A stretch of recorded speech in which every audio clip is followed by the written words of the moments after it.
Hello ladies and gentlemen, thanks for tuning into this week's episode of Jim Makes a Cartoon. I'm Jim and I'm making a cartoon. Today I'm editing together the shots from the latest episode of Dictator Cat. As always, there will be links in the upper right corner as well as in the video description. As usual, I'm using Final Cut Pro 10 to put this together. And you know what? I'm going to come right out and say it. I like Final Cut Pro 10. I realize that that's an unpopular opinion. But you know what? It's out there now. Everyone else is just going to have to cope with it. Now, if you look really closely at this, you'll notice there are a couple of animation errors that I had to go back and correct. So what you're seeing here actually isn't going to be the complete edit of the latest episode, since I had to go back and re-render a couple of shots. So I had a revelation last week, and that's that I am kinda getting old. This revelation actually came to me when I saw, of all things, a commercial for women's razors. There were a bunch of people playing emoji characters who were singing a song to a lady about how awesome these razors were, and at one point the song lyrics contained something along the lines of,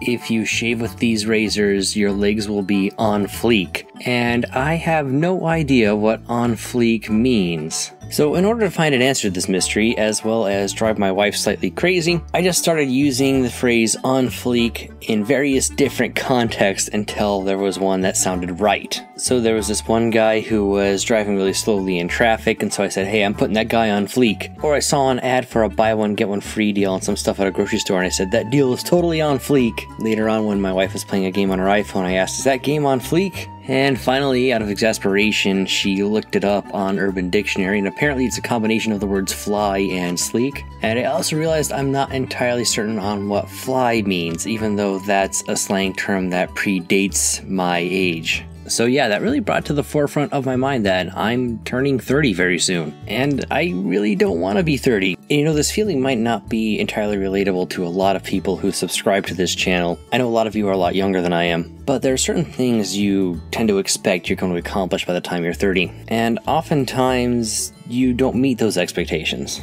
But I think the way I've had to learn to look at it is to try and be proud of the accomplishments you have so far. I mean, I have a wonderful family, great relationships with my parents, my brother, and my wife. And no, while I definitely didn't expect to still be working retail by this time in my life, I've still managed to create 43 short cartoons and about 90 blogs and a small but really friendly and supportive audience. And I really appreciate you being here with me on this journey. So even while I look to the future and will have no idea what various obstacles and opportunities may come my way, I want to continue to share that with all of you. And I really hope you enjoy what content I'm able to put out, whether that be more Dictator Cat or going back to Welcome to Boulder Dash, or something new entirely over the next coming year. Speaking of those videos, I'm actually taking a few days off from the day job next week to catch up on some cartoon work, so you should have another cartoon pretty soon. Managed to overcome that writer's block from last week's blog, so thank you so much for your words of encouragement and ideas. But anyway, that wraps it up for the day. Thanks again for watching, I really do appreciate it. Remember to like, comment, and subscribe if you haven't already. And do like your mom told you, and stay on fleek and share. I'll see all of you wonderful people next week.